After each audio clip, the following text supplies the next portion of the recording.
শুরুতেই শোনো, আজকের ভিডিওটা স্কিপ করলে তুমি হয়তো আল্লাহর একটা গোপন ইশারা মিস করে ফেলবে। এমন কিছু স্বপ্ন আছে যা আল্লাহ শুধু তার প্রিয় বান্দীদেরই বারবার দেখান। আর যদি তুমি সেই স্বপ্ন দেখে থাকো তাহলে সাবধান, এটা কোনো সাধারণ ব্যাপার না। যে নারীকে আল্লাহ ভালোবাসেন তাকে কখনো কখনো স্বপ্নের মাধ্যমে পথ দেখান। কোরআনে আল্লাহ বলেন, নিশ্চয়ই আল্লাহ যাকে চান তাকে সঠিক পথে পরিচালিত করেন।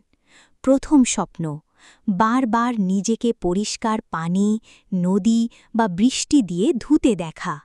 এটা ইঙ্গিত দেয় আল্লাহ তোমার গুনাহ মাফ করে তোমাকে পবিত্র করতে চান। দ্বিতীয় স্বপ্ন, নিজেকে নামাজ পড়তে বা কাঁদতে কাঁদতে দোয়া করতে দেখা।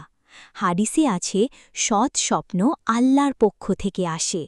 এটা প্রমাণ তুমি আল্লাহর কাছে খুব প্রিয়, তিনি তোমাকে তার দিকে ডাকছেন।